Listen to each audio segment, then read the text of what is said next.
in the other room? Or was it in there? Maybe I drank it though. I think I drank it though.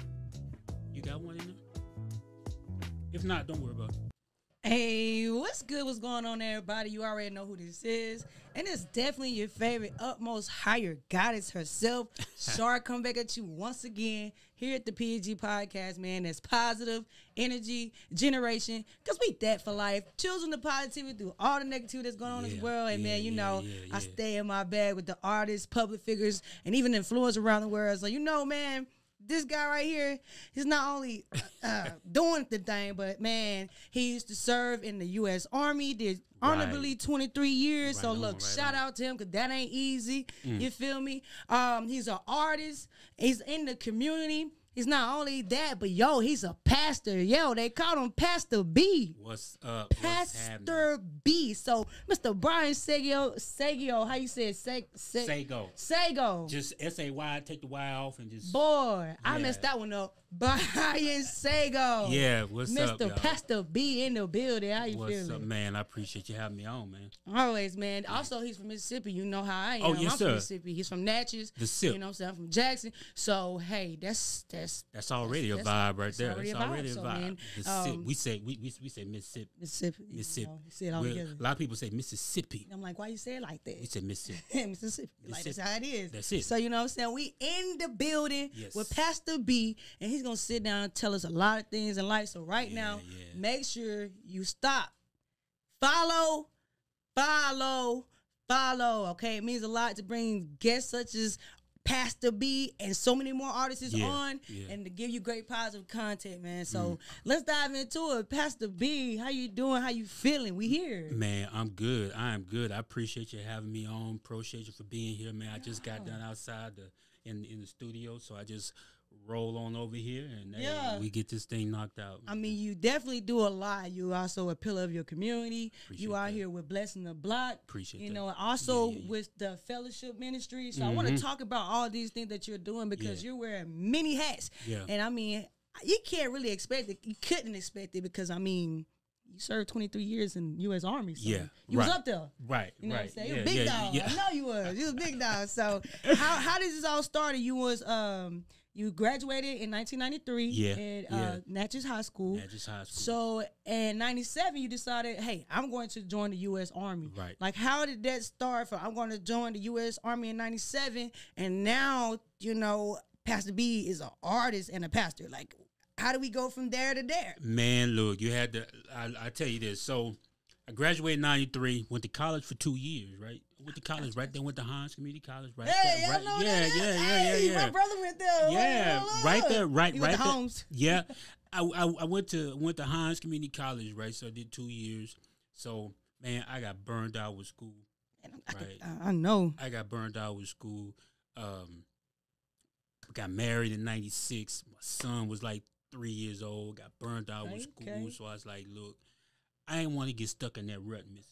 Yeah. You know, it's easy. It's easy to get stuck in that rut, right? Man. So I do not want to get stuck in that rut here in Mississippi. So, man, I joined the Army in 97 and went from Mississippi. My first duty station, me and my wife's first duty station was Schofield Barracks, Hawaii. Wow. And you know what? That's weird because I couldn't get Hawaii to save my life. I wrote it down 3 times. They said, pick your top 5. It was my top 3, 1, 2, 3, and I managed to still not get it. They were like, no. they offered me Hawaii. So, look, think about that. You know, that was first duty station. Young, Hawaii. You couldn't beat it, man. No, for real. Living life out there. Man, living life out there. So, man, we got there. And it just went from there. We left Hawaii, went to Georgia, left Georgia, went to Germany, left Germany, went to Missouri. Yeah, I was in Germany twice. Oh yeah, that's the spot. 6 years total. 6 years total. How was it? Not to get off topic, but how was it living in Germany? Out of all the other places, it was cool. It was cool. The first time we were there, right, we didn't do a whole lot of traveling, but it was still cool. The people were cool. The people, depending on where you at, you know where you was at, you know, the people were cool, but man, I had a good time. The second time, did a lot of traveling, saw some people, saw some places, man. So I mean, the food, Oh yeah. Yeah. The food is A1. I don't care what nobody say. You go over there and taste the food. You ain't gonna want to eat when you come back over here. But dig this though. The best Chinese food was in Germany. Bruh. The best Chinese food was in Germany that I ever ate. I believe was it. in Germany. I believe it. And a lot of people go for the German food, right? You know, the schnitzel and because I sure tried it. Chinese food. Dang. The best Chinese food I ever. It was spoiled because you come back here, right? And you're like, nah. You look at the Chinese place like, nah, I ain't gonna go to that place, right? I'm not gonna even try. I'm not even gonna try that place, right? So when we came back to the States, and we was trying Chinese food. We were like, this don't even taste right. Right, it ain't even hitting on. Yeah, like, it's on like nothing. I don't even want this. We just throw it in the trash. Yeah, I wasted money off of that. Yeah. Best Chinese food ever ate was in Germany. All right, that's going to be on my list. I'm going back to Germany without the army, and I'm going to get me some Chinese food. Get you some Chinese food, the best Chinese food you ever eat. And I'm going to let you know when I do it. Yes, sir. Matter of fact, bring me a plate back. Bring your plate back. Bring me a plate back. Yeah. But, you know, it seemed like it brought you, to an opportunity from leaving Mississippi, now having a family, and then now you are the big man, the one in charge in the military with your family. So, how did you end up in the retirement to retire out? Because you did 23 years. Yeah. And I've been out on my 21. Like when they hit 21, I've been done. I would been like, I'm gone. Yeah. I didn't get that far. Yeah. But how was it getting that far? Because that's a blessing. Man, look, it was. I mean, it wasn't easy. I tell you what, easy. It was tough. You know, you had to deal with different levels of people as always. You know. Yeah. You know what I'm talking about. You've been there, so. It was tough, but when I hit 10 years, and I say this, man, when I hit 10 years, right, I almost got out, right? But I was tired. I can't see my future here being another 10 years, right? Yeah. But my wife said, you almost over the hump. Go ahead and stay in, right? So I said, okay. So stayed in, but I retired in 18, so I wanted to stay in for 30. Why? I never understood that part. Like, she's like, why? how I know when they say you can hit a max of 21, then you hit retirement, but they don't kick you out necessarily and make you get out. Like when you hit 21, and don't be like get out. So you can do 30. You still do 30? You was gonna do 30. I was gonna do 30, but my body wouldn't let me do 30. Got you. You feel me? My body wouldn't let me do 30. So when I got to the point to where a lot of my doctors are like, hey, I know you want to reach that last level. Yeah. You want to get there. Got you. But your body can't do it. So it was it was a certain rank you wanted to hit before you got out? Right. I was at the point to where I was getting ready to become a sergeant major. I got you. One level, one step right there, become the sergeant major, right? But my body wouldn't let me do it. So that's a hard level to hit. Yeah, I'm telling you. So I retired as a first sergeant, right up under that level. But I wanted to get that level because that was my goal, right? But my body, doctors like, your body can't do it. I told him that earlier. I said, babe, Pastor B so smooth. I feel like he was a first sergeant. And she was like, how you know? I said, just give me that feeling of a first sergeant, bruh. And she was like, I be like dead on. She be telling me about some people she work with, and I'm like, I can guess they rank. And she's like, how you know? I was like, just the mannerism, the way they act, the behavior, the things they say. So like, you got this very cool. You're very cool. You're very laid back. And I was like, he's in the Army. All right, it's only go one or two ways because he's pretty cool and chill. He was the first one.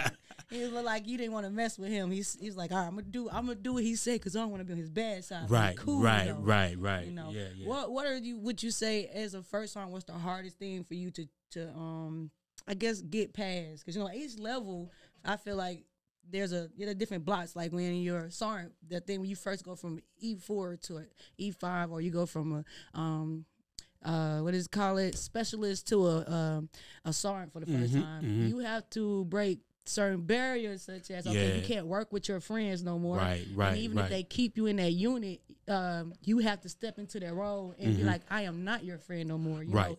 And that right there, they tend to like move you around so you don't bump a lot of heads. But I know it's first RN, they can't just continue to move you around too much because they kind of know everybody. So what kind of challenge that you faced was the hardest as a first RN? Man, I think one of the biggest challenges I had to face was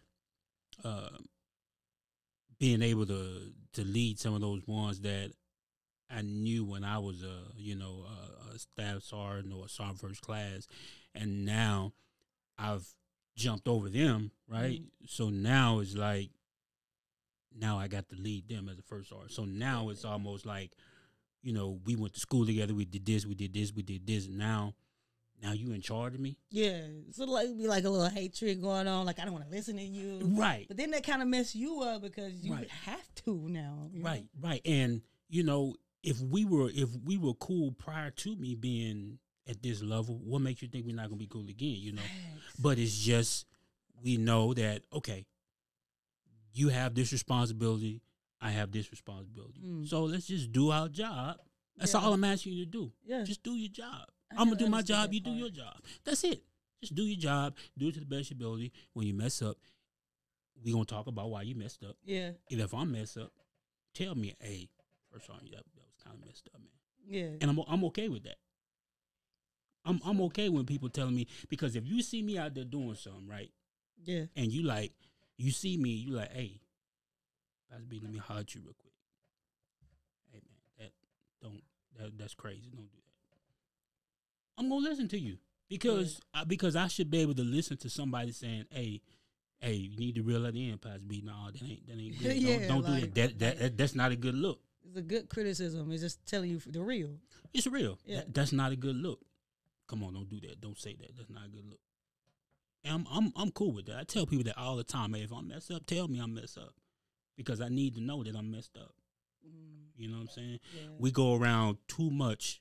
I think. Not being able to tell people when they're wrong, because some people are afraid to tell people they're wrong because they're scared that, well, you my friend, so if I tell you you're wrong, you ain't gonna be my friend no more. True. You see what I'm saying? But if I'm your real friend, I should be able to tell you. I'm supposed to be able to tell you, and you supposed to be able to say, "Man, I ain't know that." Appreciate that. That's true. That's how it should be. And I met a few first sergeants like that. They're like, you couldn't tell them like it. You obviously know that they're wrong. They obviously know that they're wrong, but nobody's gonna tell them that. They're like, nah, don't tell them that, because the unit I had before I went to Texas, it was like that. It was like, oh, well, don't say that to him.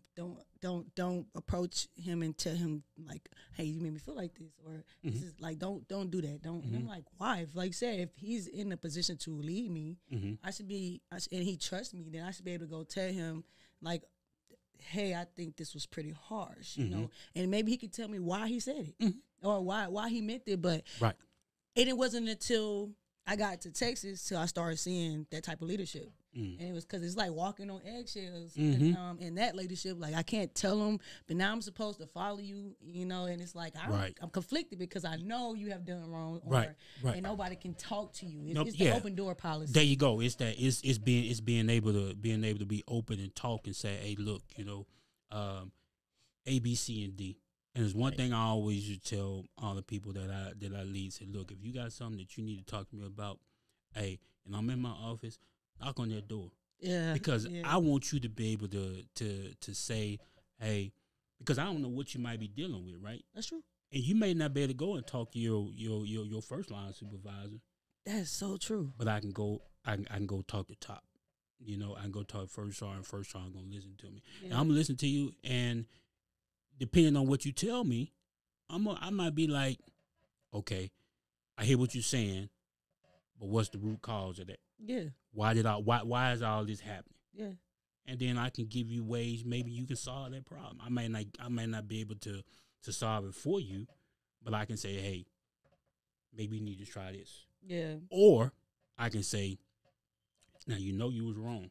Yeah. You know you was wrong. You shouldn't have did that. You should have been where you supposed to be, or did or not said that. So you know you were wrong.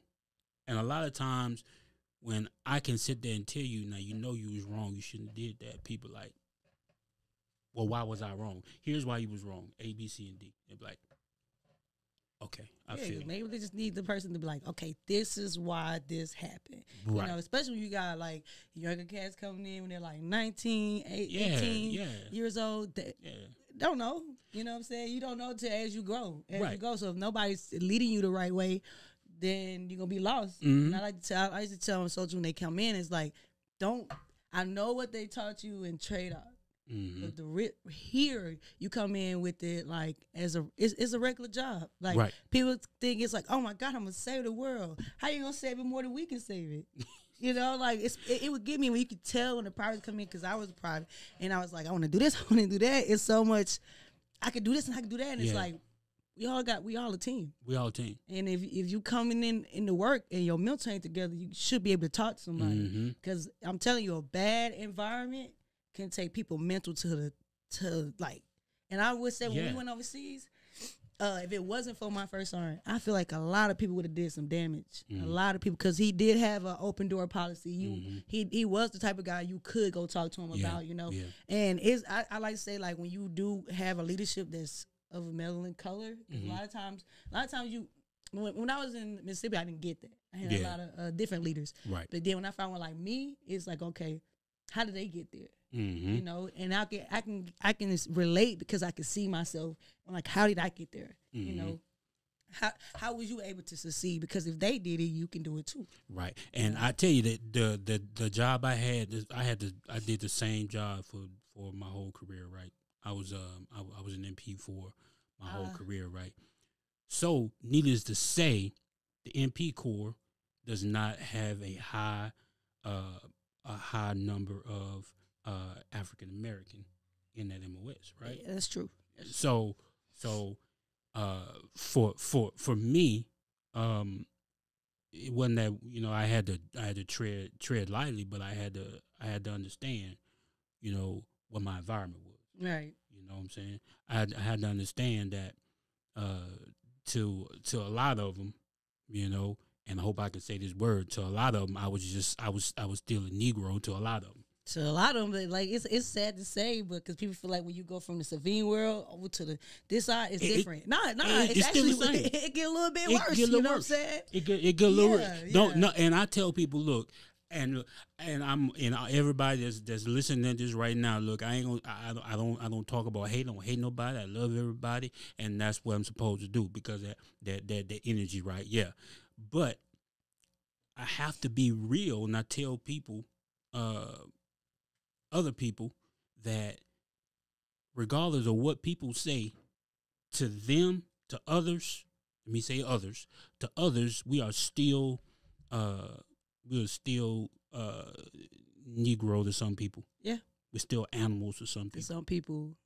It's like, it goes back to what you were saying when you was like, I like that you was able to have the open door policy, because you said that sometimes you're not able to talk to your upper line, and sometimes you'll realize that, like, damn, my next communication may be that type of person that I can't talk to, and then man, I go to talk over them, they're that type of person. It's like, how do I get in it? You know, those are things I've dealt with. It's like, how do I get past that without offending nobody? Yeah, you know? Because you gotta, because you know, at the end of the day, if I go to talk to Top, he's gonna talk to these two, and I'm still gonna have to deal with their, you know, whatever their issues are. You know, the little side stuff that they say. So and I'll tell you this story, right? Because when I was in Fort Leonard Wood, I had a company there. I had a basic training in a AIT company there in Fort Leonard Wood. So I'm gonna tell you how they strategically did it. So we had our battalion, right? In our battalion, we had like we had three battalions, and we had like 4 or 5 companies in each battalion, right? Right. So within that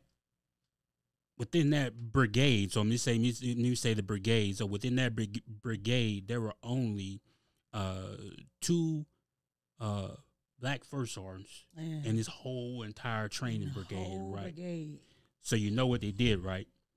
They put me over here in 795, and they put the other over there in 787, way on the other side, right? So there's no way for us to to really communicate with each other except either through phone or email, or we see each other in pass. Yeah. That sounds about right. That's so they crazy. just totally separate us. So, because we was seeing this stuff like, you know, when you come in as a private, a lot of things are fun. You know, you come in, you learn it, but then you become a E4, which is a specialist. They have you like pay attention to this, pay attention to that, pay attention to this. You're going to be in charge of that. So once I became an E5 and first sergeant started relying on me, he would open my eyes to a lot of that. You know, you're going to be the first to do this. You're going to be the, and I'm like, first to what? African American. I'm like, oh, I thought when we was at the low that we was tripping, but you know, now listening to you, it's still the same thing. You know how you go, and you say that, and I'll tell you, when every African American soldier that I had, right, especially when it came to the female African American soldiers, I was tough on them. And they would always think, it was like, hey, first on, why you picking on me? Why you so hard on me? I'm hard on you, and I'm gonna tell you why, because you already got 2 strikes against you. These was the ladies. You already got 2 strikes against you. Hey, what's the first strike? The first strike is that you're a woman. You're a woman. The second strike is that you're a black woman. You're a black woman. Dang. So you already got 2 strikes against you. So yeah, you better believe I'm gonna be harder on you, because I want your expectations of success to be at a higher level. Yeah. Because they're not expecting you to succeed. Yep. But I want you to. So I'm gonna be. If you say I'm picking on you, you can say it all you want. I'm not picking on you. I'm doing what I'm doing. One, because I love you and I want to see you succeed. Because somebody got to take my space when I'm gone. Yeah, that's true. So I'm getting you ready to take my spot. It's true. I'm grooming you to take my spot. You feel me? So, and even with the black male soldiers, I was tough on them too. I said, because I always tell them, I said, I'm getting you ready for leadership, and I'm getting you ready to take my spot, because somebody gonna have to step right in when I'm gone. Because when I'm gone, I'm gone. It's true. That's crazy. Because I remember when we had switched first sergeants and went from a female first sergeant, which I love dearly. Cause we saw her, that's mine. Like, you knew she was mad. Everybody just knew. You didn't have to. Yeah. But it was different to have, like, I was used to having male first sergeant, then I had a female one. So that one was a little different, because the female one was kind of harder. Because like, you a female, I know exactly what you going to. Right. You can't get over. But when I had my when they switched back to the male, and his name was First Sergeant Bose, I remember I would try, like, because I had my barrack all the way at the end, had my room all the way at the end, so you have to pass his room, his office, to go out the barracks. Yeah. So I would try to, like, rush past the door. Like, I don't know. That's how shy I used to be. So I'm like, I didn't want him to notice me, so I would just rush past the door. And every time I rushed past the door, he'd be like, "Hey, black man, come here." I'm like, dang, he caught me. And he was like, one day he was just like, "What do you do outside of the military?" And I was like, "Oh, well, I go to school." He was like, "Go to school?" And I was like, "Yeah, you in college?" He knew nothing about me, so he started diving into me. It was like, oh, the next day I came back. He was like, "Here, we're gonna take this course. We're gonna do that course. Yeah, we're gonna do this. We're gonna do that." And I was like, wait, why? He was like, same thing you just said. He was like, "You already got 2 strikes against you." That was the weirdest. You said the same thing. He's like, "You got 2 strikes against you. You a female and you black, but you got potential." You know, so we had to go to the range, and that was the first day he ever made me mad. But I saw what he was doing. I had met my requirement for the range, but he wanted me to go higher. He wants you to exceed the standards. That whole week, he kept sticking me at the range, and I was like, they was like, "Blackman, first sergeant said you're gonna be at the range on the first bus," and I was like, "Bro, if I go back out here again, I'm getting black." I was just getting mad. I was like, "I already passed." And so I was going out the door, and he was like, "I want you to get expert." And I was like, "Why?" He was like, "Because I went through the books. None of the black females have expert. No female have expert. We don't have one guy on the board with an expert." And he was a white staff sergeant. And he was like, "If you get expert, it's going to change the game." And I went out there and I shot expert. And I was like shaking. But after that, I swear he put me in rooms that I had never been in. Yeah. He put me in positions I had never been in. And it was like, I would hear some of those mumbles. I would hear some of those things. And it woke me up to like, this is a dog eat dog kind of game. And it is. You thought it was one way in the civilian world. It's 10 times that here because you got, like you said, 2 things already against you. 2 strikes against you, and they know that. Yep. You know. And one thing I used to do when I was a drill sergeant from 2004 to 2007, right? And one thing I used to do when new soldiers were getting ready to graduate, right? Oh, you was a drill sergeant? Yeah. He was on there yelling at everybody. Everything you see on TV, that was him. Get off that bus. Get your ass off that bus right now. That was Pastor B yelling at you. Hurry up. Look, you got 5 seconds. But no, one thing I used to do when soldiers, especially a lot of the female soldiers were graduating, they were getting ready to graduate. I couldn't pick and choose. So what I would do is I would just have all the female soldiers come in, right? But what I would make sure my eye contact, I keep eye contact, most of my eye contact with the black soldiers, right? And I would let them know. I said, some of y'all getting ready to go to Korea. Some of y'all getting ready to go to Germany, right? Some of y'all first time ever being away from home. Facts. I will tell you right now, and I will look at them. I said, don't go to Korea and don't go to Germany or wherever you're going and be that one. And be that one. And they're like, what you talking about, drill sergeant? I said, I don't need to break it down to you. Don't go and be that one. Don't, because I'm going to tell you how it's going to happen. If you go to Korea, when you go to processing, when you go to reception, you're going to see a whole lot of people that are going to be standing around the reception station looking. Man, that's so weird. What are they doing?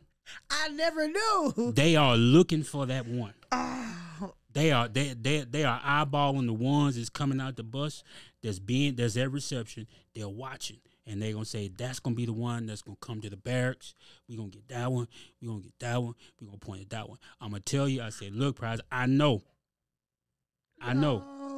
So don't be that one. Don't get caught up in some mess that you know you're not supposed to be in and throw your whole career away. Yeah. Because it can happen just like that. Don't be that one. Don't be that one. I never knew why they was doing. Why so many people here? Y'all knew it was coming. Yeah, exactly. They know you coming. They know when the bus coming. God. They know when the bus coming. And I used to tell the same thing when I was a first sergeant. I used to tell them, they know when the bus coming. So when you see all the male soldiers standing around wondering, who is that? Oh, yeah, what unit she going to? You see her? They peeping out the scene, baby. They checking you out. They want to know who gonna be that one. Couldn't get me. I was not that one. I was not that one. And then, especially those ones, if you go to Germany and Korea and you know you ain't supposed to be drinking because you're not of age to drink, oh, yeah, they going to get you right. Yeah. They gonna get you right by the end of the night. You are so right. Take that. Give me back the drinking card. Your ass ain't doing right. Give it here. Yeah. That was crazy because, like I said, they tell you, you have certain leadership that will tell you the real, like you're saying. And that's some they will walk your ass straight into issues, you know. But I was thankful to have one of the blessed NCOs to tell me that, you know, I had good leadership. I also had bad leadership, so I had already went through the bad leadership to know what a good leadership was. And then in boot camp, they told us too, like, we all put our pants on one leg at a time. So, you know, sexual harassment does happen a lot here. It does. Racism does happen a lot here. So don't get up here and think that everybody's your friend. You know, don't get out here and think that it's all copacetic. They would like keep your head on the swivel, and they would tell you that read the regulations. And when my NCO said that, like, you need to read for yourself. No, that's for real, because they'll tell you anything. If you believe it, you'll fall into it, and then that's when bad stuff start to happen, because you don't know it for yourself. And I like that you took that leadership and you put it into other soldiers, and you didn't keep it for yourself. So, Pastor B, how did you go from being that leader that people counted on You spent 23 years and you want to do 30. So that means your leadership was really good. You know, how did you take that leadership and then convert it into being an artist, being a pastor, being a fellowship or worshiper? Like, how did you make that transition over? Man, I think the Army, the years I spent in the Army was just my training ground for what God really wanted me to do. You know what I'm saying? I think that was just my training ground. I think that was just the mode of the role God wanted me to take to prepare me for what God really wanted me to do. Yeah.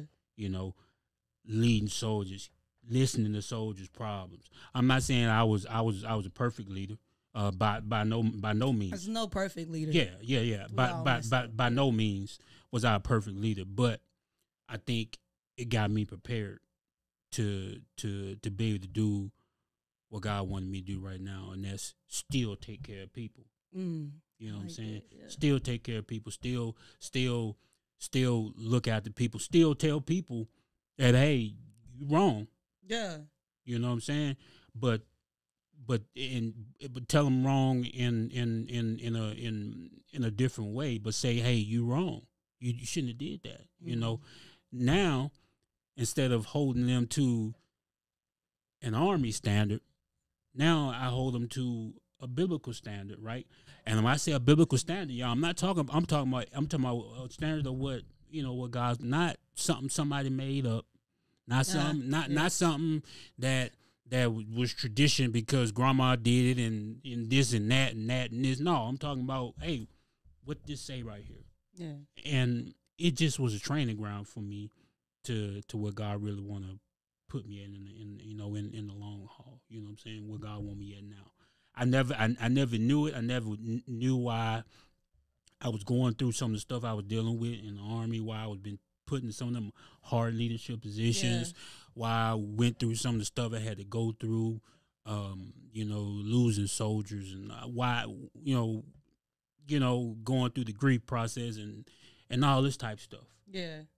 Never did I realize that was the same stuff God was just preparing me to do, for the bigger picture. Yeah. Because all I was looking at was the smaller picture. Yeah. You know what I'm saying? That's it. But now I realize that everything that I did was for a bigger purpose than what I thought it was. Yeah, that's crazy. So how did you know it was time to open up the ministries? Because you are the founder as well. Yeah, so, and then you have your organization, Blessing the Block. So like when you made that transition and you was ready, you're like, okay, I don't really know where God wants me at right now. How did you know? Okay, preaching was it. Man, it was just. I knew. Because where I was going to church at, I was serving, I was doing whatever I needed to do, right? Yeah. But it was just something that was just weighing heavy on me. It was just totally different. You know what I'm saying? I didn't know what it was. Had been to multiple deployments, made it back safely. Yeah. Congratulations, because that right there is a scary moment, right there. It's a scary moment, right? It really is. Yeah.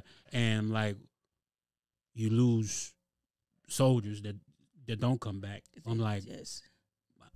I made it back. You know what I'm saying? So I never knew. Again, I was still looking at that small picture, right? So,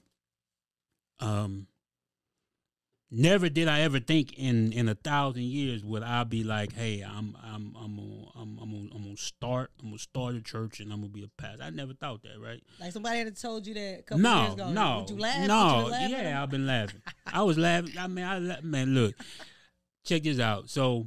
One day, me and my wife were walking in Walmart, right? And I just I don't know where it came. Just out of blessing. You know what? I think God want me to start a church and preach these God's word. My wife was like, what? Where did that come from? She was like, hold up. Who is this coming from? Where is this coming from? And look, I tried to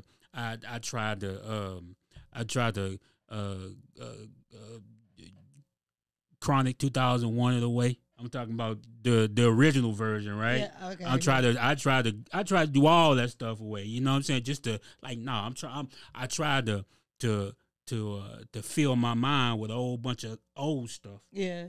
so I can say no. No, that's not me. Yeah, that's not me. That's me. I try to, but it seemed like the more old stuff I was trying to fill my mind with, the heavier it got on me. Man, you know what I mean? Yeah. So when I said, "All right, God, if this is what you want me to do, then I'm gonna do it." And then as soon as I got to the point where I said, "Whatever you want me to do, God, I'm gonna do it," that heaviness was like, phew. It lifted. Hey. Because you start stepping into your purpose at that point. Right. The bigger purpose, you know what I'm saying? Bigger purpose. You was already in it, but you was looking at the smaller picture. Yeah. That was just the training, like you said, right. the foundation of it. Right. And so, man, we started Light of Hope Fellowship Ministries in 2019, right before the pandemic, right? So I tell people that Light of Hope Fellowship Management, it was birthed during the pandemic. So that's what we know. While you still had other churches that were up and they were panicking, didn't know what to do. Yeah. You know, this and that. Yeah.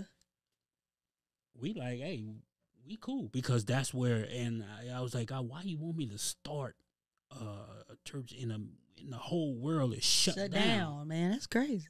And God was like, hey, you know, this is the exact time I want you to start it. So I'm like, okay, cool. And here we are. You know what I'm saying? 4 years? 4 years later? 4 years later. Yeah, that's crazy. You started doing. That's got to be hard. Starting a church when the pandemic. Yeah. It shut down. Yeah. But a shift happened during the pandemic with social media. So you guys were able to be like firsthand with it, you know, right. Where, like you said, other churches were adjusting to it. Yeah, like, well, this is where we're starting. Right. How did you know, okay, you got the church, you got the idea that's what you just want to do, but you wanted to make it a business. Now it's time to put the back end together. And we was talking about it before we got on. Yeah. You started your organization as a nonprofit, right? Why as a nonprofit, and how did you start the process of your nonprofit? Right. So the church, Light of Hope Fellowship Ministries, it's an entity by itself. So it's not a nonprofit. Oh, the Blessing the Block is the nonprofit. Yeah. Okay, but the church itself. The church itself. So so when we did all the paperwork ourselves, you know, through the state. And got everything established, got the name established as a legitimate church in the state of Texas. Okay, legitimate with the state of Texas. Okay, so y'all got registered with the state of Texas as a church. As a church. Okay.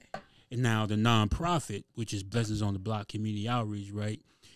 It's the 501c3. So.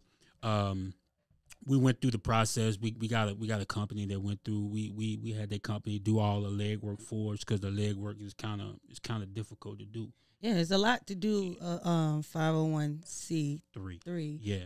And a lot in Texas. So that's what we're talking about. Like, there's a lot of companies out there that does them. But you gave me a name of a company. How did you know? Like that was the company that you was going to go through? Did you just run up on them on the social media or found them on the internet? Or somebody kind of guided me that way to them because they had used them before. Oh, okay. So it was almost like word of mouth. So they guided me to them, to their company, and I looked at their company, see what their company could do. I kind of contacted them and talked to them for a little bit, see what their company could do, and they said, "Hey, we got you." So they took care of it, and you know, Blessings on the Block Community Outreach, August of 2020, it was an actual full-fledged 501c3, and we've been rocking with both of them, with the church and Blessings on the Block since 2020. Now, what a lot of people don't understand is that you know, we have Light of Hope. Light of Hope, you know, is the church, and Blessings on the Block is our community outreach right up under that. Okay, so they all tied together. You know, when you see the face of Light of Hope, you see the face of Blessings on the Block, because we all tied together, but we kind of separated them. So the church is the church, and then the organization, is that the way y'all give back to the community? Yes. Okay. Yeah. Cool, well, cool. we give back to the community both ways, regardless. Okay. But where we focus mostly from Blessings on the Block Community Outreach, that's where we really flush the community with showing, you know, here's what we do for the people. I like that. And before we get more into the 501c3, how did you know? Okay, y'all already had the church. Y'all already was going in fruition with that. Right. What made you say we need a nonprofit to where we can continue to push more into the community? Yeah. So when we first established the church, we were doing a lot of, not all of what we doing through Blessings on the Block. We were doing some of it, feeding the community. We were doing that, right? But what we found out is that nowadays, because there's so many people who put a bad stigma on the church when it comes to giving, right? Yeah. Right? Let's be real. Let's be real about it. That's true. It has a little tainted, stank on it. Yeah, exactly. So we was like, okay, maybe we need to separate this. So more people will give to a nonprofit, right, before they give to a church, unless it's a church that they already know. They already know and connected to, right? Yeah. So more people will give to a nonprofit than they will to a church. So we separated the two, and it allowed us to be able to reach more people. More people want to give because now they'll see. They see what their donations are going to. You know what I'm saying? So, okay, well, I gave my tithes and offer to the church. I gave my donation to the church, but where is it actually going? Where is it actually going? But now you can see. Because you guys have done a lot of work since then. Yeah. And I tell people, I say, if y'all want to know where your money go, I say, all you got to do is volunteer. Yeah. That's all you got to do is volunteer. Volunteer with us, you'll see where your money go. And I've always been honest with people when they give, to say, hey, here's what your money went to. Here's what your money. I send people personal emails and say, hey, here's what your money went to.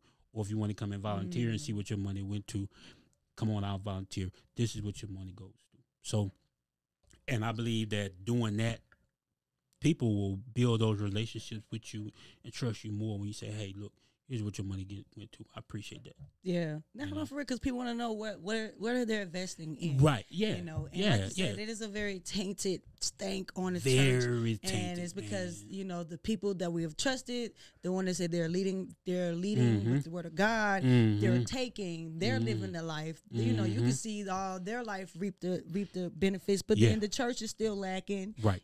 So I definitely see why you split the two, but I definitely think it's really dope that you guys still, like I said, same faces, but just more people can be a part of it. More people, and actually we have more people that are connected with the outreach than with the church. And that's sad. But you know what, though? So sad. What people do is they connect the dots. They know, like, okay, hey, that's Pastor B, and when they need to talk, they'll come, but it's still that stigma of the church that has messed people's minds up. Yeah, and then especially after COVID, many people have not came back to church. No, man. And like I said, because he has a lot of stank on it. But I think it's very dope because you're giving people a way to still be connected, and if they feel like, they know that the two entities are together. Yeah. So they're like, you know what?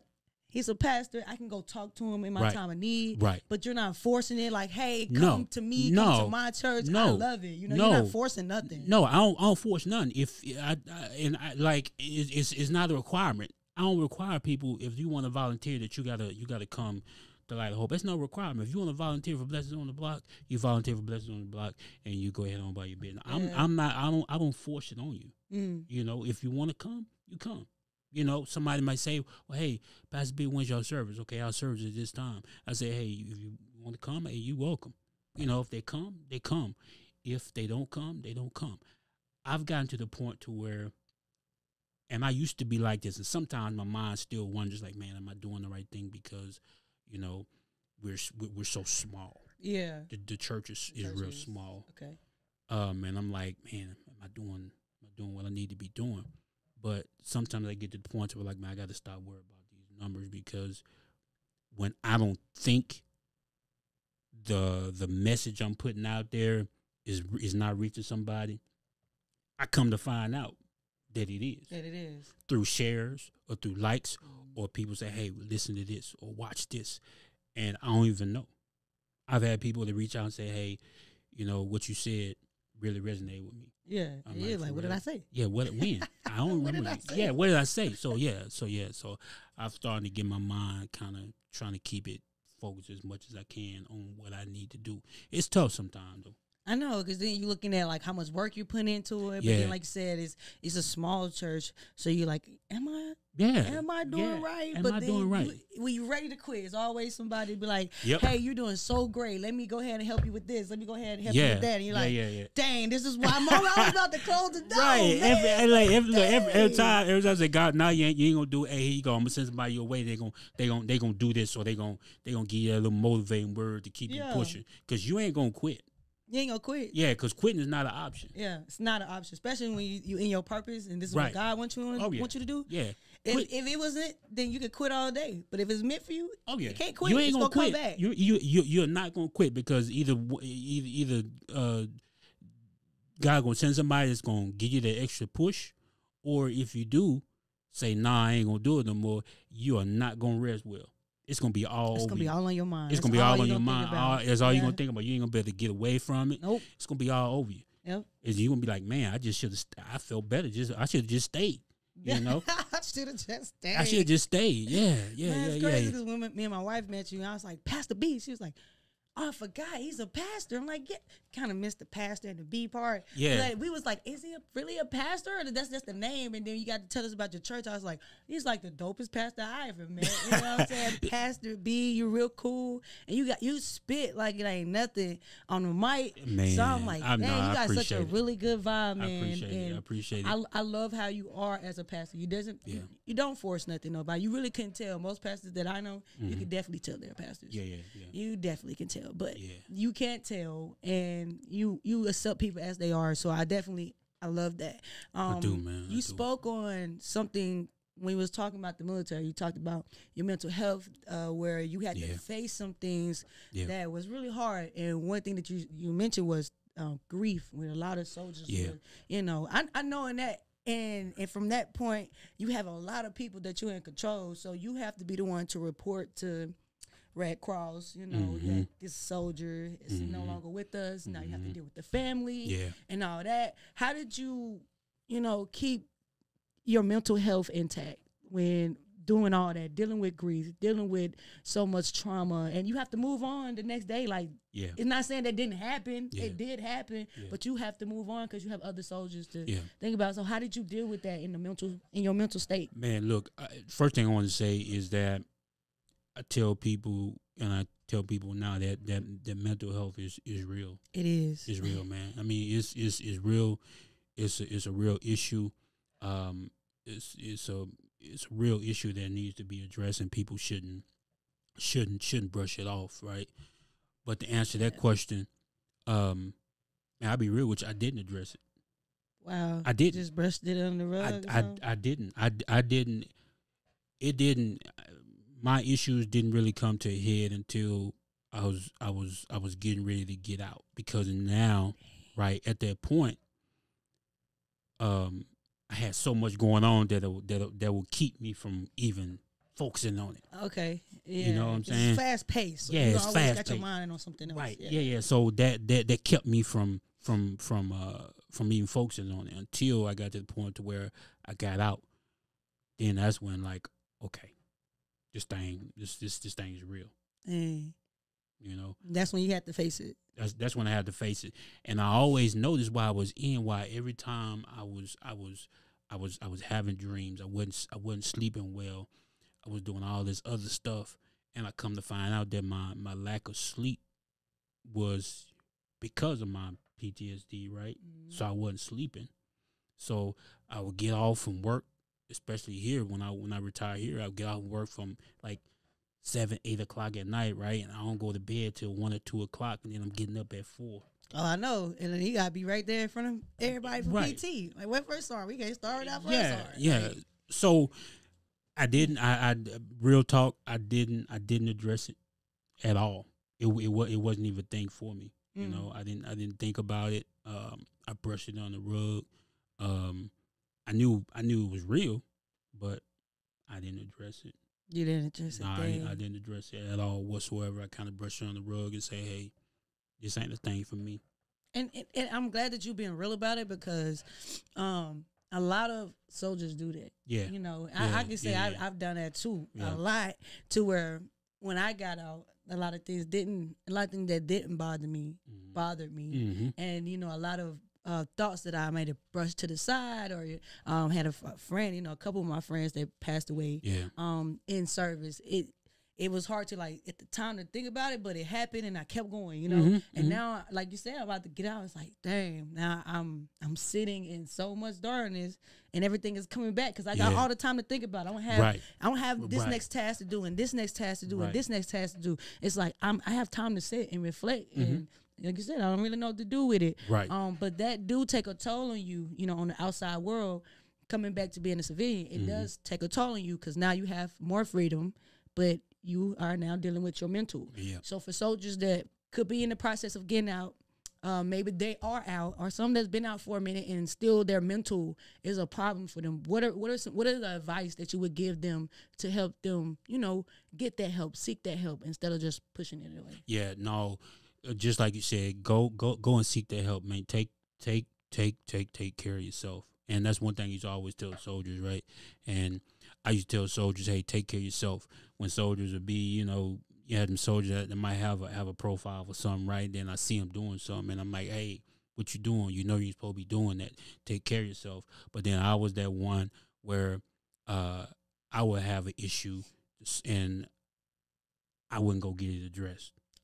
So you giving the advice, but you're not following it. Yeah.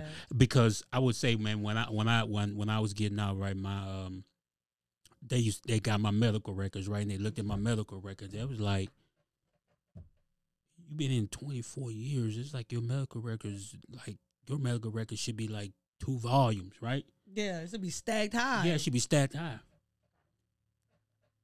In 24 years, I never went to sick call. Never, knowing I should have gone. Man, look, never. Let me go back. I ain't gonna say never. Might have twice in 24 years, and those times I was made to go by my supervisor because I was in such bad shape. Man, I told that sick caller. Man, look. They told us that y'all better. Hey, first arm. Hey, Black, put your head down. Dang, man. But you know what I'm saying? That was me. But look, it was during the time I came in. Hey, sick call. No, you don't go no sick call. Yeah. Back before, they did tell us, like, if some used to tell you, like, nah, you ain't sick. But like, as we was coming in now, they was like, no, you need, if something is wrong with you and you feel, even if it's a headache, go report it. Go. Because paper trail is what matters. Go. When I came in 97, you ain't go no sick call. Sick call. Right. I bet you they was like, your leg ain't broken. Yeah, sick call. You better sick call yourself in formation. Get ready to do this run. Yeah. Let me show you what I think of this sick call slip. That's what my mama said. She was like, sick call. Yeah, tear it up in small pieces and blow it in your face. There you go. Yay. Have a sick call day. Back in formation. So I would tell soldiers now that's about to get out, and look, take care of yourself, man. Yeah. Go and check yourself out. If you got that little pain, go and check yourself out, because you want to make sure that when you do decide to get out of the military, you know, everything that you dealt with or faced before you got out, you know, it can be taken care of for you. It can. You know what I'm saying? It can be taken care of for you. So, you know, don't be ashamed of it. If you gotta go, you gotta go. You know, if you really hurt, you really hurt. Now, if you just going just to be getting out of it, you know, that's a different story. You gotta take it up with your leadership, right? But if you gotta go, I mean, for real, go and take care of yourself, because, man, once you get out, you know, either you're gonna be able to function either, you know, healthy or unhealthy. But you gotta take care of yourself, though. You gotta take care of yourself. Yeah, and that's one thing I tell my brother that too, because he will be getting out next year, and I was telling him when he first got in, he didn't want to do like sick call, bro. Paper trail, okay? They preach that now. Yeah. Like at first they didn't. They preach that paper trail, because it will help you out with your benefits when you get out. It help them understand like what are some problems that you could be facing in longer term, you know, because stuff do build up. You do have anxiety, you do deal with depression. This is all real. But you know, I would say when I went in as in the National Guard, and then I switched over to active duty. Right. And I would tell at first I'd be like, man, I used to say the stupidest thing. I was like, man, my mental was straight when I went in, so I'll be good when I went out. My mental wasn't even straight when I went in to even say I was going to be good when I got out, because the stuff that I see and the stuff that you don't see that on a daily basis. Yeah, you don't go overseas in a war zone on a daily basis. So, no, your mental cannot handle that. No, like, you can't. You just think that because right now they're packing your life with so much stuff to do. But when you got to have control of your life again, you will face those things. Yeah, you will face those things. And kind of like what you said, too. Everybody, I tell everybody that goes, that has deployed, right? I'm talking about a real deployment. Everybody that has deployed, no matter what you did when you went over there, no matter if you worked in the Don facility or whatever you did, right? True. You do not come back the same. You don't. I don't care what your job was. If you worked at the clinic, you don't come back the same. You don't come back the same. Why? Because you worked at the clinic, you see more stuff that comes through that clinic than the average person. Yeah. So so you do not come back the same. I don't care what your job was. You do not come back the same. You come back with some thoughts in your head, smells, what you remember, how some of the local nationals just used to watch you like, what are they thinking? Like, what are they thinking? Like, you know, like they could be an op, they cannot be an op. Yeah, like, we don't know what they're doing. We don't know. Yeah. But they know you. Yeah, they know exactly who you are. Right, because they're watching your hair, from the way you walk. Right. Yeah, because they're watching. You just don't know what they got planned. Because every time you look at them, you like, what is you ain't yeah. So you, regardless of who you are and what your job was, if you go to an environment like that, you're never gonna come back the same. Nobody gonna come back the same. So I always tell people that. So yeah, take care of yourself, man. Yeah. Take care of yourself. Get your stuff taken care of. Like Charlotte said, paper trail. Get that stuff documented, because it's gonna help you in the long run. It's gonna help you in the long run. Or you come on this side and worry about it. I promise you're gonna have some problems then. You gonna have some problems. Yeah, you come on this side, you gonna have some problems. And I'm telling you right now, if they say, hey, you ain't got it, and you ain't gonna get no benefits for it. You're just gonna be fighting and fighting and fighting, trying to get that stuff. So yeah, take care of yourself. Take care of yourself. And I like that. But you have definitely done a lot for yourself. Even after service, so I'm definitely proud of you for being an example. I appreciate that, man. Still, to even out of service, you still being that leader. You still being that person to look up to. Yeah. I want to touch one more thing before we get into the song that you featured for Artist of the Week. Right. You talked about the 501c3. Right. All right. So somebody is watching and they want to know who you went to get some help. What was the name of the company that you went through to get some help? Yeah, I went through a company called LegalZoom. LegalZoom. LegalZoom. All one word, right? Mm-hmm. LegalZoom. Yep. If you go through LegalZoom, they'll you tell them what you want. They'll take care of it for you. And the prices are kind of they're kind of even, depending on what you're looking for and what you want. But some of the stuff they're gonna offer you really don't need. You may not need. It depends. Yeah. It depends on what you're looking for. So the more stuff that you add that you want them to do, the more it's gonna cost. But when we did our 501c3 through for Blessings on the Block, it was through LegalZoom. They did everything, got everything, took care of it for us, man, and no issues whatsoever. So yeah, they send everything through the state for you. They send everything to the IRS for you. So all you gotta do is wait for it to come in the mail. That's what's up. Yeah. And you said it was by word of mouth. Somebody told you about it. Mm-hmm. I know there's other companies you can definitely. LegalZoom is one. Right. I only know I went through the trademark system itself, trademark itself. But you also said LegalZoom do trademarking. They do DBAs. Yeah. They do they do LLCs? They do LLCs. Yeah, they do LLCs. They do DBAs. They do 501c3s. They do 501 C4s, which is something totally different. I don't know what that is, but they do 501c4s. They do wills, man. They do what else they do? Patents, you they said. they do patents, trademarks. Yeah. They do anything that you can think of that you want. They'll do it for you. So yeah, they do a little bit of everything, and they're pretty good. Some people don't like them, but the experience I had when it was been good. Yeah, I had a good one with them. That's what's up. So you are looking to get your LLC done, Yeah, your 501(c) or 4. You know, I don't know about that one, but that one too. Your patent, your trademark, whatever you looking for. He even said your will. Look, go check them out. Legal Zoom, and then see if they work for you. It worked out for him. Yeah, that's definitely dope. So let's talk about that song that you featured for Artist of the Week. Yeah, I Live. Why did you feature that specific song? And then what was the process of the thought process in making that song? Man, I think first I Live is gonna be the first single coming from June 17th, next Monday. Next Monday, right? It's gonna be on all streaming platforms. It's the first single from Throne Music. You just look at your watch. I don't even look. I have wristband. I don't even have a watch. What am I doing? See, mental. It's real. That you used to having one there. You know that was a. Yep. I got you. Yeah. It threw me. I was like, did you check your watch?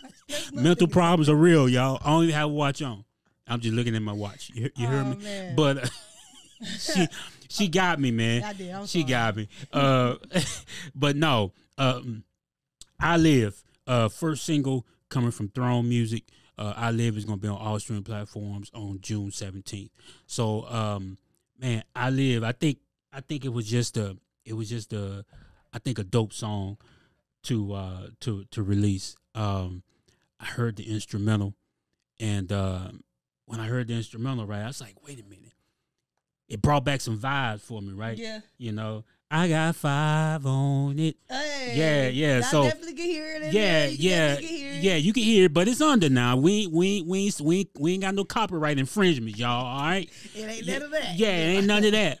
But and that came from an older song, right? From the 70s. So I heard that vibe. I was like, man, I like this. So I sent it off to an artist, CeCe.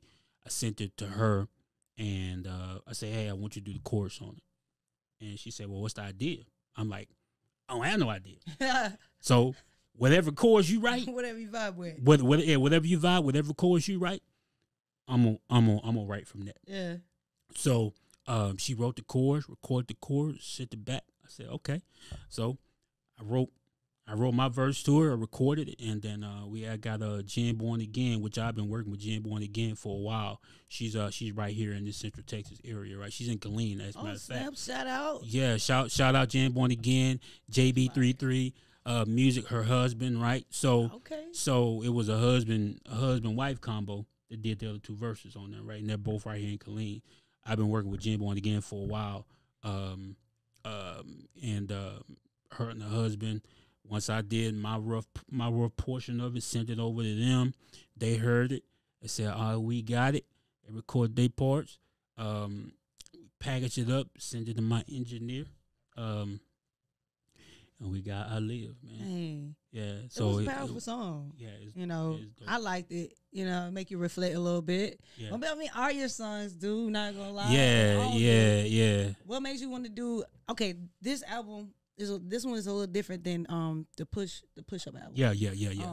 What made you it's time to switch the vibe a little? Man, I think because I wanted to give the people something fresh, something different, So we got Proverbs and Pushups, Volume 1, 2, 3, and 4, with a whole bunch of different singles that have been released in between that. But I think Throne Music is gonna hit people a little bit different. It is. Yeah, it's gonna hit people a little bit different. Got a little bit different vibe. Well, it's still got a little bit my flavor to it. Yeah. But it's just gonna hit people a little bit different with some of the songs.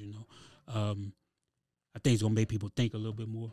with some of the More songs. conscious. Yeah, I like it. Yeah, so You said it's dropping June 17th. June 17th. Okay. I Live, featuring CeCe, Jen Born Again, JB33 Music. It's gonna be June 17th on all streaming platforms. So y'all go get it, man. Y'all go support. Go get it.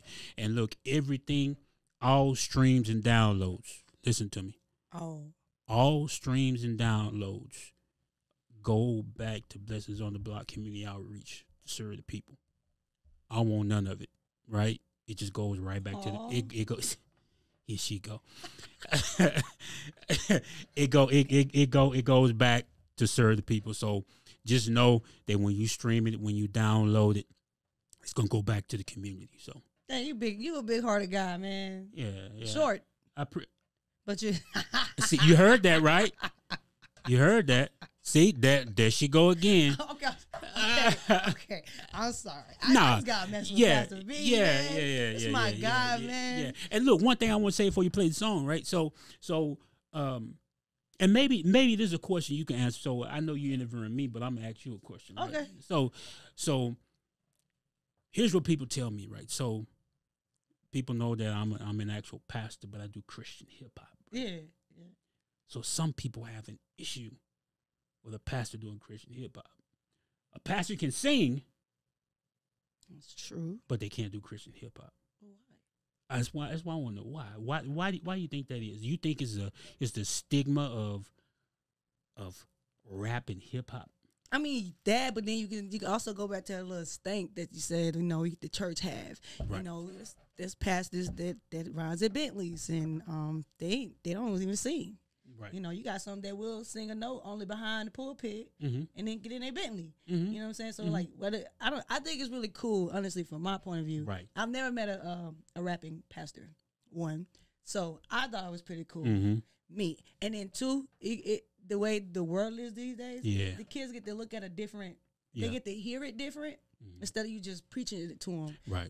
So I just see that you found a different way to minister and reach all ages. Right. And that's something I feel like a lot of pastors these days lack. Yeah. They only know one audience, which is the audience they grew up with. Mm-hmm. But they don't reach back to the ones in the back that's coming up. They don't reach to the one that's already there. It's like, this is what I grew up on. That's what it is. Right. And I like it. You're like it's like the internet. You like the new pastoring. Like, that's how I see it. Like how the internet came and after COVID it just took over. Yeah, you just taking over. Pastor B, because when you hear Pastor B, there's no other Pastor B. Like, bro, Pastor B, if you hear that, then there's gonna be a certain reaction you get from like, heck yeah, I know Pastor B, he cool, man. You hear that song, man, that's dope, man. For real. And I'm gonna give people truth. I'm gonna give people biblical truth, right? I'm gonna give you biblical truth. But I ain't gonna sugarcoat it. I'm gonna tell you the truth. True. That's true. I'm gonna tell you the truth. And I always tell people, and this might sound a little harsh, y'all. I always tell people, I ain't worried about your feelings. I'm worried. I'm worried about your soul. No facts. Tell me. My feelings is inedible right here, and it's throwaway. Right. Some feelings are wasted energy. Right. But my soul, it needs it. Yeah. And that don't mean, because me saying I tell people I don't care about your feelings, that don't mean I don't care about you. I don't love you. But I'm not worried about your feelings more than I'm worried about your soul. You see what I'm saying? Yeah. It's always faith over your feelings. So, make a shirt that says faith over your feelings. Faith. Yeah. So I always tell people I love people, I take care, but I'm not worried about your feelings. I'm worried about your soul. I'm worried about your eternal soul. So your feelings are situational. Yeah, it can change depending on the next situation. Exactly. It's going to change, like, for real. Right. As soon as I walk out the door, I can get mad. Yeah. Yeah. Yeah, it ain't got nothing to do with it. But you can walk out and straight get mad. And just get mad at nothing. I was just having a good vibe. Just have a good vibe. Now I'm just angry for no reason. So I always tell people I ain't worried about your feelings. I'm gonna tell you the truth the best I can. But I'm gonna tell you, I ain't gonna tell you no made up truth. I'm gonna tell you the realness from what God's word is saying. If you don't believe what I told you, go read it for yourself. It's almost like when you said, they say make sure you know the regulation for yourself. Yeah. Yeah, go read the Bible for yourself. You read that. If you hear me say something and you like, I never heard that, go look at it for yourself. I want you to go look at it. I challenge you to go look at it. That's what you're supposed to do. You're supposed to know it for yourself. Don't worry about what I'm telling you. You're supposed to know it for yourself. I like that. And it's important that you know it for yourself. The new way of teaching that you're doing is very, like I said, it reaches all ages, you know. Right. And you will get people that look at you like, but they feel like they're more of the older crowd. Yeah. They look at you and be like, he's not doing it right. This and the third. Yeah, but, yeah. It's very needed in this world because I was watching something on TV yesterday, and it was a teacher. She was a teacher, and she was telling that the school was outdated with the books, and they didn't want to change the books. So she basically flipped it, and she basically got them caught up and was like, "Well, why do you think that worked? Well, the kids don't work that way no more. Like, they read the word thesaurus, and they was like, what's a thesaurus? And as you said, just saying that right there, right? You need to switch the system because it's not going to help these kids. It's going to outdate them. So I feel like you have came up with a system, and it's not outdating anybody. It's including everybody. Right. You said a word. Remember, I mentioned a word earlier, and I said, what's an interdenominational. Yeah, interdenominational. Yeah. So what Light of Hope Fellowship Ministries is, we are an interdenominational church. And what that means is that it don't matter if you're Catholic, you're Pentecostal, you're Baptist, or whatever you might be. We rock with you. We come together, right? Because truth be told, and we grew up in Mississippi, right? So Baptists only gonna rock with Baptists. So live. That's it. So you ain't gonna see no Baptist go to no other church but a Baptist church, so right? Catholic, mostly they gonna mess with Catholic churches, right? Pentecostal, they gonna deal with Pentecostal. Church of God in Christ, Kojic, they ain't gonna do nothing but deal with other Kojic churches. That's it, right? But by us being an interdenominational church, we come together with everybody. If you go to a Kojic church, you say, "Hey, Pastor B, you want to come and you want to break bread with us?" Yeah, absolutely, I'm gonna come. Or hey, come over. We just believe that it should be everybody coming together. That's the way it should be. You know, not divided. All this divided stuff, we did that on our own, right? We did that on our own. And it's one thing that you said about how I kind of switched the things up, right? Sometimes, my wife tell me, you're a little rough around the edges, right? She'll tell me that, but it's the passion that comes out, right? Yeah. So I always tell people, it's the same message. It's just a different method. I like that. It's the same exact message. It's just a different method, right? Yeah. We grew up in Mississippi, so we knew that when the pastor start hooping and hollering, right, and like he got something stuck in his throat, we know that the sermon about to get ready in. Right. Hey, everybody putting their stuff in their pockets. Yeah. Telling the kids to wake up. Wake up. Yeah, hit him, wake up. That stuff don't go over no more. Yeah, you know what I'm saying? Right. It might go over in some churches because a lot of pastors still do it, and that's okay if that's what they do, But that's not what I do. Yeah. I'm gonna give you straight truth. You know what I'm saying? I'm gonna make it applicable to your life. So when you hear it and you walk out that door and real life hits you in the face, you're like, Pastor B said that. That makes sense. That was my word. That was my message. Right. That was my message. You can apply it to your life. Not none that's just gonna make you feel good for the moment, right? And you feel good inside wherever you at, and then as soon as you go outside and then life smack you in the face, you bent over, you crawling, and you balling, right? Yeah. But if you can make it apply to your life, you can get it, you can understand it. It's simple. It's like, man, I got that. That's real. That's the real message right there. When you can apply it to your life. Not nothing just gonna make you feel good, give you goosebumps all over, and make your toes curl. That ain't what that gonna do for you. Nothing. It's like a quick fix for that moment. Exactly what it is. Until something happens. And now, like you say, I'm balling. I gotta go get me a drink. Yeah, man. Right. I gotta wait till Sunday again. Yeah, exactly. Or you can take what you heard and say, man, that's what he was talking about. That's what he was talking about. Yeah. That's what's up, man. You gotta keep giving everybody the Pastor B realness. Yeah. That's what that is. Yeah, I appreciate that. Some people like I said, my wife's like, maybe you want to soften it up a little bit. I wouldn't have said it that way. you but know, maybe the way you said was needed. Right. Like sometimes the hard truth is the real truth. It's the real truth, right? And that's it's not that I mean to be hard on you. It's just the way it's just gonna come out. You know what I'm saying? The way it comes out. So I tell my wife, if you watching, I'm working on it. You working on it. I'm working on Patient. it. Yeah, but you already know. You already know. But so she got you though. Yeah. She's like, okay, maybe with that particular person, you know, you gotta ease up on some words. Yeah.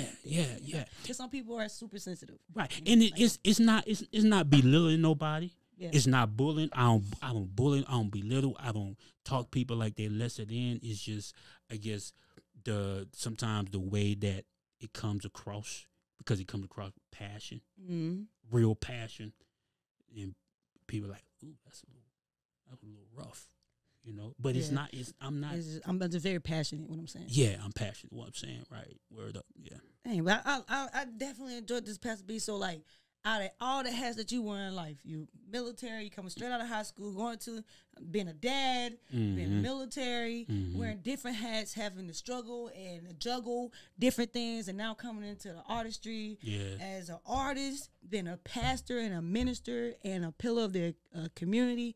Like, how does all this shape who is Pastor B? Because people can't get lost in so many hats that they wear. Yeah. But how do you stay true to who Pastor B is? Man, I got to stay true.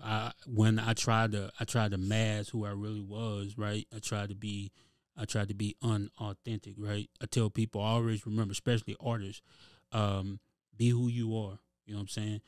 Don't be unauthentic. You know, don't try to sound like nobody else. Don't try to be nobody else. So all of this, everything that I faced in life, everything that I deal with in life or have dealt with and gonna deal with in life, I think it's put me to the point to where here I am as Pastor B, you know, staying true to myself, staying who I am. And I tell people that I'm not new to the rap game at all. At all. By any means. At all. I think you started what, 2005? 2005 was with G Playaz. Shout out to my partner D Smooth, right? Yeah. 5 studio albums. Hey man, right? I was in that thing. But this was the era when crunk music was in, right? So yeah, we was. Look, what you hear me talking about now is a big shift from what I used to talk about. Let me find out. Right. And look, hey, it's totally different. So, man, I think even that, right? Even having that knowledge going in, taking a whole lot of time off, and then coming back, and knowing that was a gift that I had, right? Yeah. And that gift never went away, you know? But now it's like, okay, it's time for you to use this gift in a different way. Some people could have somebody could have walked away from that gift. Right. But you decided to use it differently. But still, like I said, being true to who you are. Like, I know this is how I came in the beginning. Right. But now this is what I evolved to now. Right. You know, and then people that has been part of your journey since the beginning, they get to see your growth. Yeah. My wife, my wife and kids, man. And like I said, it's made me who I am. Everything I dealt with, everything I faced, it made me who I am. And I always tell people, stay who you are. Because you think about this, if you got a fruit bowl on the table, right? Mm-hmm. And in that fruit bowl, you got grapes, you got strawberries, you got apples, and you got oranges, and you got bananas, right? All right.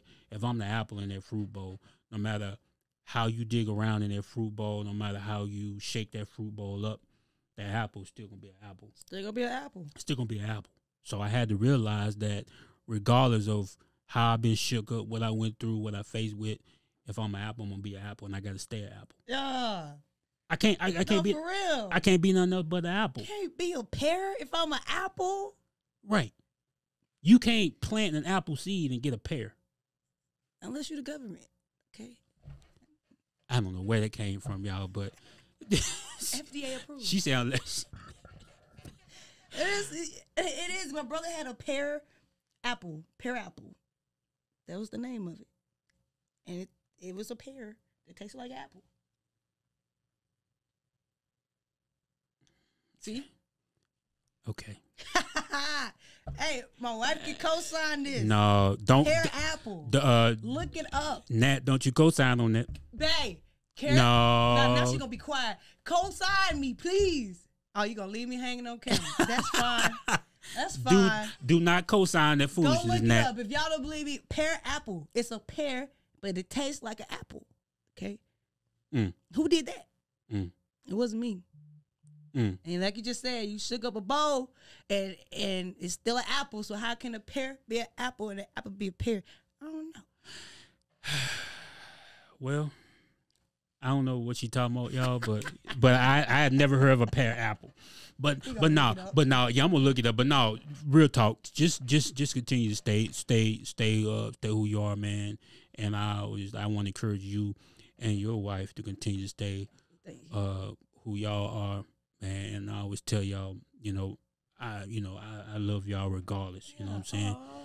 For real, I rock with y'all regardless. I support y'all in everything that you do. Regardless of what other people might say, man. Y'all just continue to stay who you are, stay real, and can't be nobody else but you. Yeah, thank you. And then my mama met you, and she was like, y'all got to keep Pastor B in your pocket. And I was like, he too big for my back pocket, and then too short for my front pocket. See?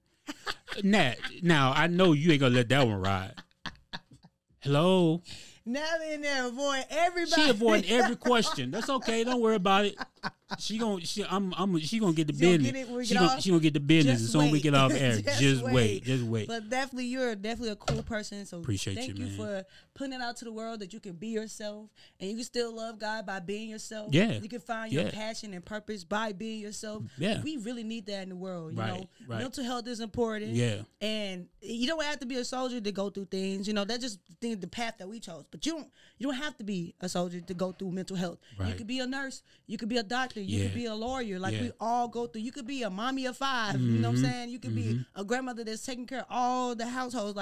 You could be you and still have mental health. Still have mental health, yeah. But mental health is important because you are important.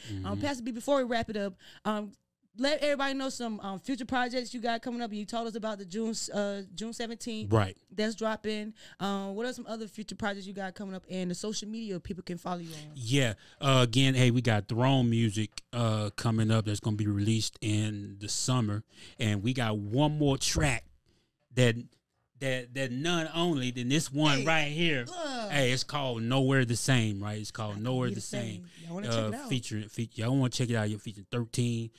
Jimbo and the Gang gonna be on there. JB33 Music gonna be on there. It's called Nowhere the Same. So that is the last song. Ooh. I'm not putting no pressure on her. I'm with it. But that is the last song for Throne Music. So Throne Music, I'm thinking of August time frame. Throne Music gonna be out, and then from there, man, I'm just gonna be working on some more singles. Just keeping that grind going. But definitely, I want y'all to get I Live June 17th, all streaming platforms. I don't have no Pastor B social media, right? I need to get that. People been telling me need to get a Pastor B Instagram, Pastor B, whatever. I haven't gotten there yet. So if you want to know more about who I am, just look up Byron Sago on Facebook. Go to Light of Hope Fellowship Ministries on Facebook and Instagram. Blessings on the Block Community Outreach on Facebook and Instagram. You can go to www.blessingsontheblock.org if you want to know more about Blessings on the Block Community Outreach. And you can reach out to me at any time. And if y'all need to talk, y'all need anything from me, hit up Shar, hit up Nat. Yeah. They know how to get hold of me in a real quick manner. So, I'll be to do what I can do. So, hey, we here, Pastor B. Why you let me mess your name up like that? Now I'm so used to call you Pastor B. You let me call you Byron, Sago. You let me mess that whole name up. I don't worry about it. It's because you so used to everybody saying Pastor B. Well, I'm so used to everybody just saying my name wrong, so I don't even fix it.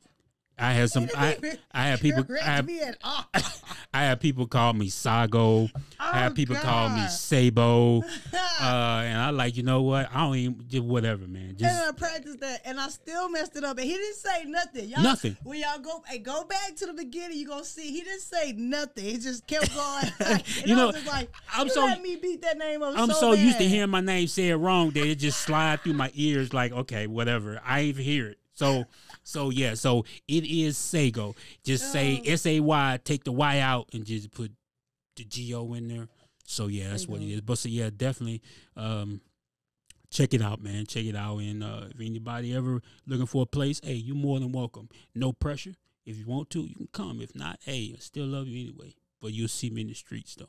And you're going to see him in the streets regardless. So go check it out. And y'all keep looking at that future project because you know that he is going to be what it is. Yes. If you don't believe me, go check out, what is it? Help me out, Push-Up Volume. Proverbs and Pushups, Volume 1, Volume 2, Volume 3, Volume 4. You can go on Spotify. You can go on not Instagram. See, you got me talking about Instagram. YouTube Music, Apple Music. Any streaming platforms you can find all those volumes of Proverbs and Pushups.